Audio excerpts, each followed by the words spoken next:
So making sure that you're speaking for 2 to 4 minutes, that's your time limit, okay? And we're doing procedural chronological speeches, okay? So who would like to go first? I will. Okay. Who said that, Tegan? Okay. All right, let me get my timer out.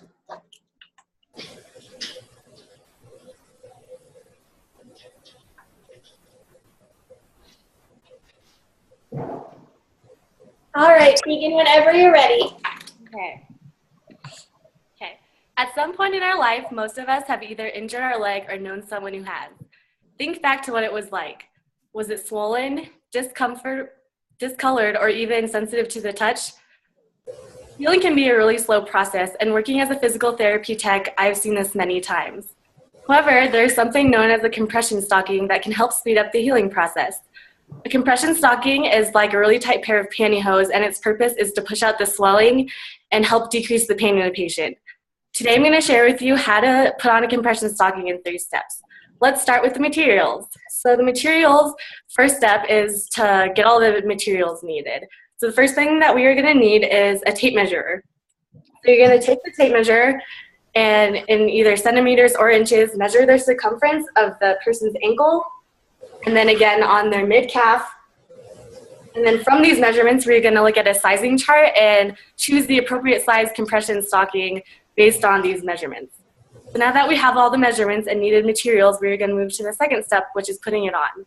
The second step of putting on a compression stocking is actually putting it on.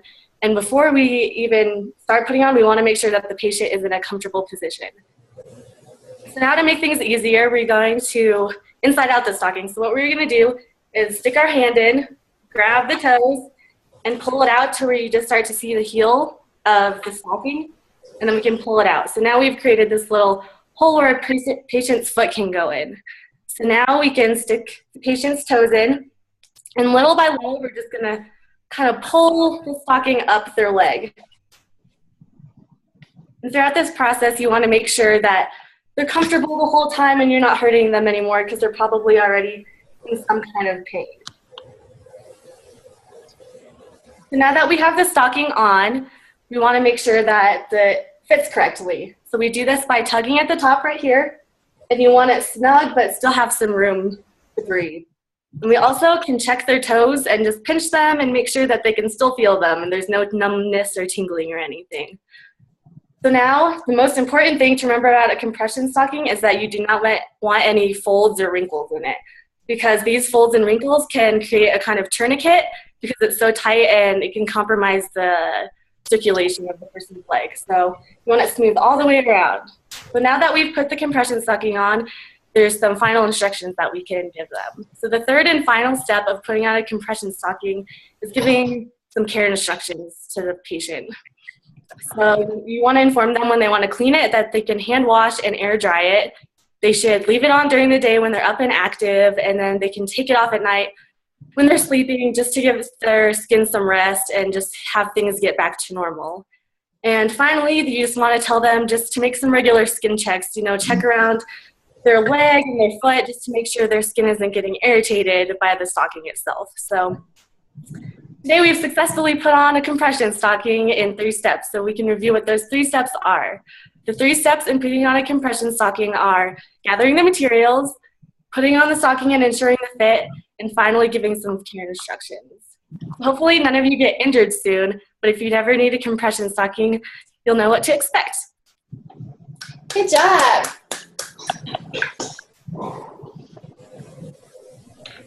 All right, we'll move right along. Who's your demo? Who is your demo? Hi, Mom. Okay, who would like to go next? I can go next. Okay.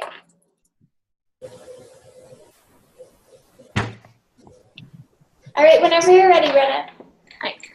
Have you ever been on one of those really fun family vacations where you feel like you're living out of a suitcase, every morning frantically searching for your favorite shirt just to find that you've left it at home? Or maybe it was just a simple trip home to visit your parents for holiday break and you left your favorite shoes in your closet back in Laramie. Well, as a college student, we are constantly on the go, moving from apartment to apartment, across town, spending our breaks, traveling state to state, or even country to country. Today, I am going to explain how to efficiently pack those suitcases in 3 easy steps: plan, prepare, and pack. Let's begin by talking about the first step. A few days before you're scheduled to leave, it is important to plan what you're going to bring with you. You need to make a list of what you're going to need each day in terms of any toiletries you may think you need or other essential items, as well as the clothes you're going to wear. And if you notice that you have a lot of repeated items, like several pairs of pants or too many pairs of shoes, then try and condense those to make the next step easier. So after you've planned what you're going to take, it is time to prepare. The day before you are going to leave, gather all of your items that you have on your list. Sort all of your items into categories such as clothing, shoes, toiletries, and other items. Check your list several times to make sure that you have everything, just so you won't be caught without that favorite shirt you want to wear. Finally, you are ready to pack.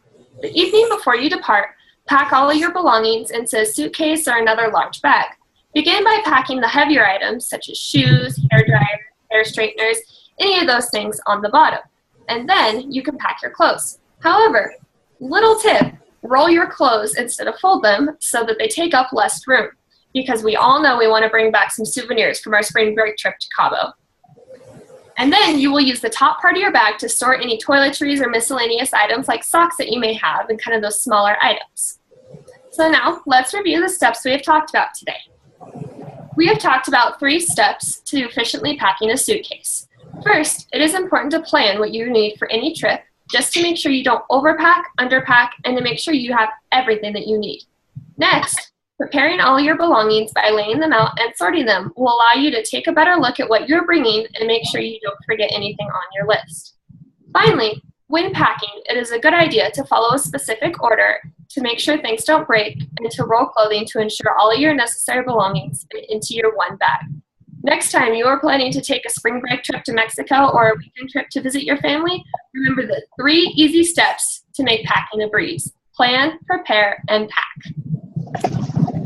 Good job.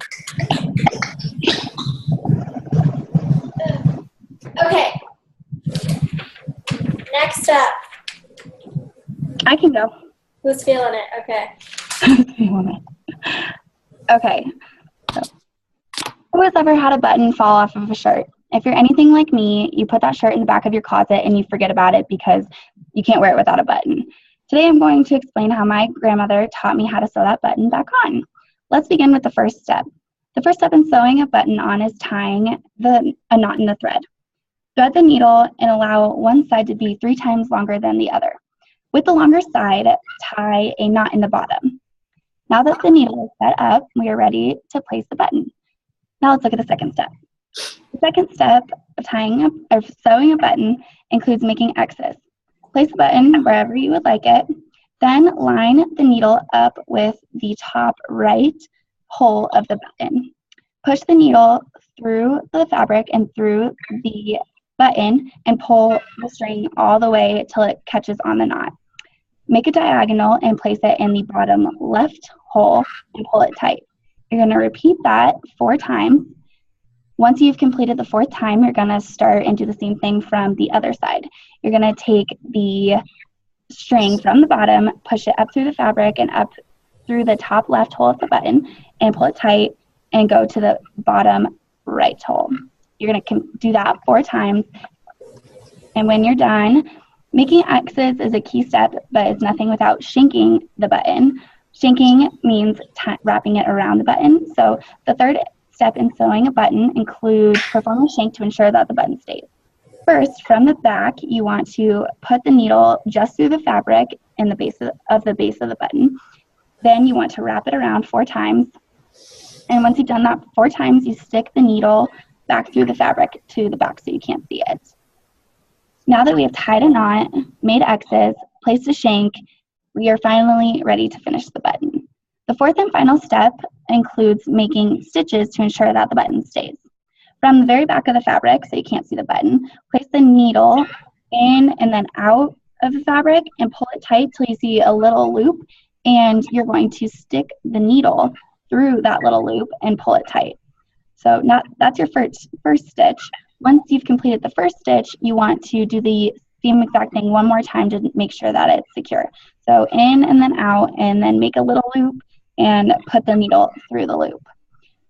Once you've done that, your needle or your button is secured and complete. Let's review the 4 steps we talked about today. We've talked about 4 steps that are included in sewing on a button. First, we discussed how to tie a knot in the thread. Second, we discussed how to make X's on the button. Third, we discussed how to make a shank to secure the button. And lastly, we covered how to make stitches to finish securing the button. Now, the next time you have a button fall off your shirt, you no longer have to hide it in the back of your closet. Good job.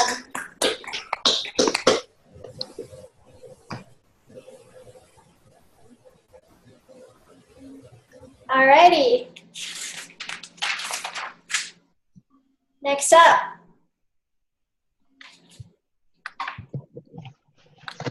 I can go. Okay.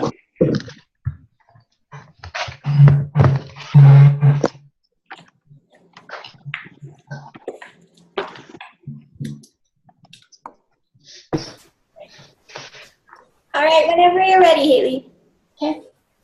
As a kid, I never really looked forward to my birthday, except for the chocolate pie that I knew my grandma would be making me. As I grew older, I progressed from watching her bake to helping and finally baking the pie on my own. Since this dessert is special to me and my family, I decided to share it with you guys so that you can also enjoy it. Let's begin by gathering the ingredients. We'll need 2 cups of milk, 2 ounces of chocolate, 3/4 cup of sugar, 3 tablespoons of cornstarch, 3 eggs, and a graham cracker pie crust. Along with that, we'll obviously need a pan, whisk, and measuring cups.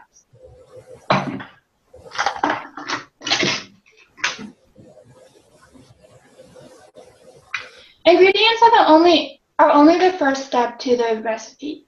Now let's look at the process to put it together. First, we must boil the milk and the chocolate together so that it creates a mixture of, obviously, hot milk and chocolate. And then we'll beat the eggs and add 3 tablespoons of the cornstarch. Once the eggs are beaten, add 3 tablespoons of the hot milk into the egg mixture so that it's not separated once you mix it together. And then we'll also need to pour the sugar into the egg mixture. Once the 2 mixtures are mixed separately, you'll want to combine them. So slowly pour the egg mixture into the hot milk mixture. Keep whisking the milk in the egg mixture until it until it starts to get thicker. Once it's thick, let it sit on the stove for a few minutes to cool. Once it is a little bit cooler, you can pour the mixture into the pie crust.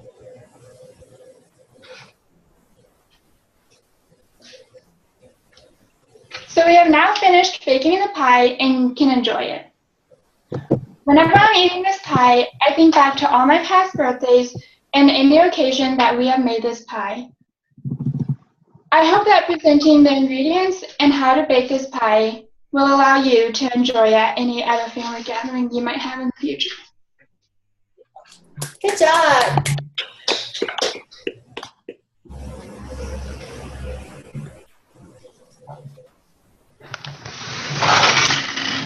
All right. Our boys are left. I can go. Okay. Are you giving 1 and 2 today? If you would like that, I can, yes. Okay, he joined our class a little bit late, so we're going to hear speech 1 and speech 2. Okay, so whenever you're ready, do you want to do speech 1 or speech 2 first? Let's just do speech 2 first, if that's okay. Okay, that's fine. And then we can let Brandon go and come back to you if that works. Yeah, that would be perfect. Okay. So whenever? Yep. Okay. I've always been the type of person to ask the hows and the whys of how a system works. I used to think that the outlets in my house were like a magic portal. You could just plug in an appliance, turn it on, and it would work. And I always wanted to know why and how a system like that was possible. And that's what led me to pursue a career in engineering. Now, if you ever remember, there was this commercial on ExxonMobil on TV, and it explained everyday tasks that we do, from turning on lights to turning on the gas to our stove, or anything that seems very simple. And they asked the question, is turning on a light as simple as just turning on a light? And long story short, it's a pretty broad, complex study. And that's something that I've been working on for the past 2 years with my summer internships. And the process is called cathodic protection.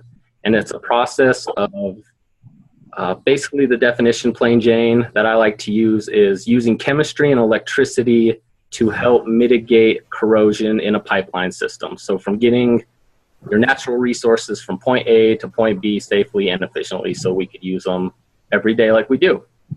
And the main points I wanted to talk about are what cathodic protection is, and the basics of how I use it in my summer job, and how it helps us live in the modern society that we do. So the oil and gas industry for Wyoming is huge, and to help us successfully move those products, we have to protect our assets. And by doing that, we use a pipeline system. And the pipeline, the resources are only as good as the pipeline system. So pipelines corrode, and to help mitigate corrosion, we use basically another metal to help take that corrosion first. So instead of the carbon steel corroding in the ground, we put something like a zinc ion into the ground, which is more electronegative. And that just means the atoms in it displace faster, and that they will sacrifice themselves and give themselves to the pipe, so the pipe doesn't end up exploding and then can't have the gas that we like in our house. And another example that helps in our everyday life is, think about your water heater in your house. Your water heater is a steel structure that holds your water, and the water promotes corrosion. And to help mitigate that corrosion, there is an anode in your water which sacrifices itself. So when a manufacturer says that your water heater can last 5 or 10 years, that means that they've done a calculation to say that that anode in your water heater will last for 5 or 10 years. And with knowing now what cathodic protection is, it's just the process of using chemistry and electricity to help mitigate corrosion. We can now bring that to how that helps us with modern day living. And the chemical reaction, it helps to slow the process of corrosion and to help safely flow our resources. So again, in closing, what is cathodic protection? Well, cathodic protection is the protection of assets and helps us live comfortably how we do every day. And that's everything. All right, good job.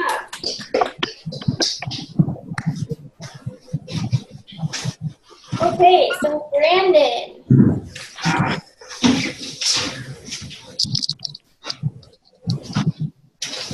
All right. Who drives a car here? The most important fluid. The most important fluid to keep that car running is the oil. So today I'm going to show you how to do an oil change on a car. First thing we'll need is the materials. You're going to need some new oil, oil filter, a funnel, a little wrench, and an oil filter wrench. You also need a pan of some sorts to collect the old oil. And if your car's low to the ground and you can't get underneath it, you're going to need some ramps, or use the jack that comes along with the car. Now that we've got all the materials, we can start with how to do the oil change. You're going to want to drive your car 5 to 10 minutes to get it warmed up, and then drive it up on the ramps or jack it up. Make sure the car's off at this point, and you're going to get underneath it. There's 2 bolts. One's close to the front of your car, and one's kind of more in the middle of your car. And you're going to loosen up that bolt. It's on the oil pan, right underneath your engine. Make sure you have your pan ready to catch all the old oil, because it's going to come running right out. Once you've done that, you can pop the lid and open up your engine, or your hood. And in your engine bay, there's a little cap that says oil. You're going to undo that cap, and that's going to let some more oil flow out. You can get back underneath your car and take off the old oil filter with your oil filter wrench. Now that you're done with that and have all the old oil out, you're ready to refill. Make sure you put your new oil filter down and tighten it down snugly. Then you're going to take the oil drain pan plug and tighten it back up. Now where you took that cap out in the engine bay, you're going to put your funnel in there and put your oil in. Depending on what type of oil you want, it's normally 5W30, but you can check your owner's manual or just go to an auto parts store and they'll be happy to tell you it and sell it to you. So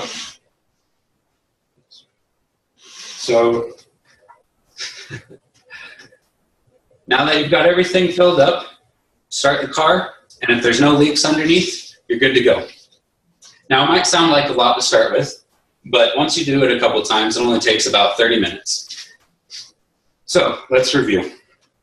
All you need is a couple tools, new oil, and a filter to drain your oil, change the filter, and refill it with new oil. And your car will thank you for it. Yeah. All right, so I'm going to stop the recording here, okay?